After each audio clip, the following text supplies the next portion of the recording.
Nothing better than going home after this. Live in leggings all day, work out in leggings, and I go home and I get into bigger sweatpants. Social media guru. Take off my makeup and. She goes home and then gets lonely and then just posts all day. What do you mean? All day. Oh yeah. I don't post It's all like, day. here's a carrot. This is my dog eating. Yeah. Listen, it's all about the dog. Doesn't matter. The dog and my kid. All right, give us our sign in if you're going to be doing that now. Oh. We're back. And we're back. All right, good topic today. We're talking about restaurants. So you're going out to eat. Do you know what you're eating? How many calories are you having? How many calories do you think you're having? How many calories are you actually having? Do you care at all how many calories you're having? If you don't care how many calories you're having, how many calories are you actually having? What? So some things to think about in terms of going out to restaurants.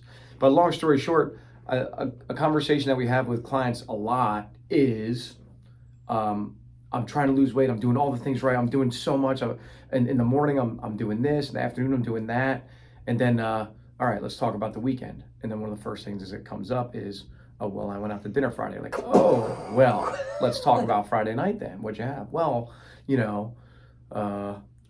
basically conversation's over right there. So, a lot of ways to go in terms of like, are you trying to eat good when you're out? If you are you, to preface what I was saying before, if you're trying to eat good, are you actually eating good? And if you're having one of those moments where it's like, you know what, I'm not going to care or think about anything I'm eating, then how many calories are you potentially actually having? Because I could do some serious damage at a restaurant if I decide to not care how many calories I'm having. And if I come in hungry and I leave stuffed, it's very, very unlikely that I had less than 3,000 calories. I completely agree. And even if I hate the tip, like look at the menu beforehand to make a better decision. And although that may work occasionally for some people, the reality is the second you go there to whatever restaurant it is and you're smelling what other people are getting, you're like, screw it, let's get the calamari. Like we're going hard. And then oh my God, look at what that person's eating. No, I want the pasta with the vodka sauce. And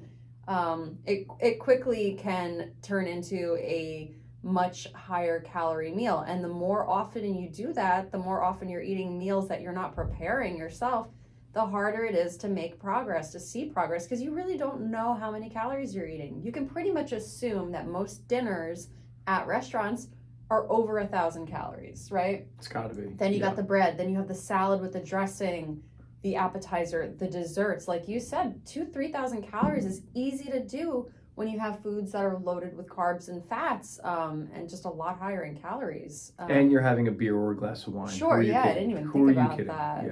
Yeah. Yeah. And I think we get also into a little bit of a slippery slope when you're trying to be good, right? And you're looking at the nutrition facts. If you're going to Chipotle, right? You can pull up the nutrition facts for that. And say, well, I only had 500 calories. I did a bowl instead of a burrito. And although that could be kind of close, I mean, they're not weighing out their portions that they're giving you. They're kind of eyeballing it. And that, half a cup of meat measurement could really be 3/4 of a cup or a full cup or a cup and a half. So you can't hold that as being super consistent, right? Especially if you're counting or tracking your calories and your macronutrients, that could still be way off. And then you get to the end of the day and you're like, wow, I was under my calorie target, or I'm 200 calories short. Now I'm going to have another snack. But the reality is you're probably in a surplus and you don't even realize it because you're tracking errors. Yeah, big time. And then you have another snack and then you're just getting further into a surplus. Yep. Wow, my hand looks really big when I do that. Really long arm reach. Yeah. When I was probably at the latter portion of losing weight, I would go out to eat almost every single night. Lived by myself and did not want to cook dinner ever. And I would go down to what was at the time the office and what is now 22 West, aka home number 3, technically 3 probably. Is this 2? This would be 2. This might be 1. It might be. Where I actually sleep. You are might here be like 2. 20 hours a day. Okay. What I would do is, and one of the first moves I made when I was eating out frequently, after having a couple of super high calorie meals, you're getting fed up with how many calories you're eating. It's like, all right, I'm not going to have a burger. I'm going to have a chicken wrap every time I go out. And I'm going to have vegetables every time I go out because otherwise I'm not having vegetables at all. Zero. Yeah, you won't prepare them, so No. So that's your I would time get them eat 'em. every time I would go out. I would get vegetables as a side instead of French fries, and then I would start having a chicken sandwich or chicken wrap instead of a burger. Yeah. And then I was chance really it's less consistent with calories. that for a while, and even that was easily probably 1,000 calories if you add in a beer or two. So, even that being said, like that would potentially be like, again, I think about 1,000 calories, and that's me being pretty strict at a restaurant. So I think it's just and you so know what's easy. going into food. Oh, Like yeah. you have a good understanding of that. So And like when they get a new menu, and I'm like, okay, we got to try some things today.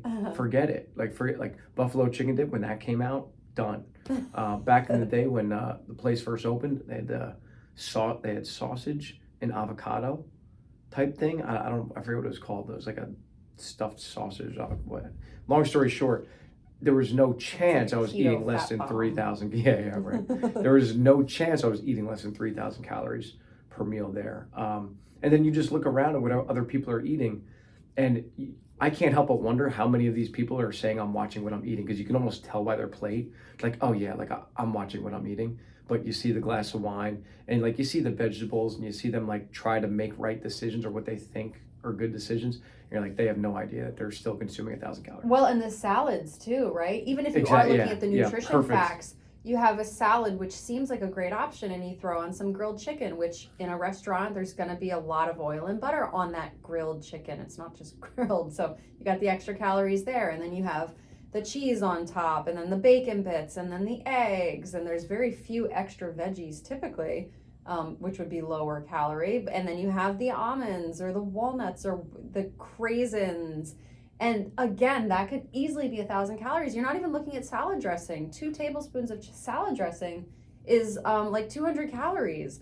And those little containers that they give you could easily be 500 or 600 calories of dressing. And I this is something I tell a lot of my people too, that they'll just get oil and vinegar, right? Same thing. 2 tablespoons of oil is 200 calories, and you're not just like quickly drizzling it on, like you're pouring it on, and like it's not necessarily, maybe it's a better option compared to a creamy dressing, but when fat loss is your goal, you're still getting 600 calories just from the dressing. Yeah. So what do we have for advice we could give to everybody that goes out to eat? You're gonna end up going out to eat because of you do business with people out at dinner, or your spouse loves going out at least once per week, maybe multiple times per week. Do we have a strategy for those people to get them moving in the right direction towards making better decisions when they go out to eat? Well, I think like you said, there's of course the no-brainers, which is picking leaner meats, looking at how it's prepared. You can always ask the restaurant to not add butter or oil on top, which sounds You won't super do it. lame. You won't do it. I would never do that. That's just embarrassing. Like, how picky are you? Try and get a lot of vegetables in, skip the salad dressing, ask for lemon. Those are easy choices. But honestly, I think the biggest tip is if you're going to go out to dinner and you know that you're going to be eating more calories, have a smaller lunch.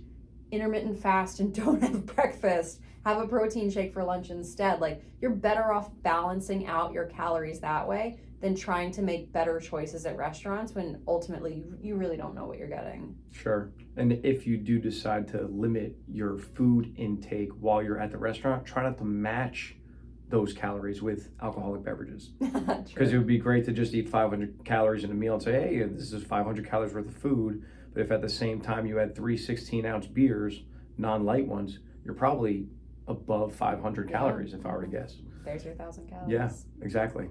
Boom. Yeah. All right, that's it. Nice and short. Again, done. We're on fire. No, this was 9 Let us minutes. know if you have questions. Bye.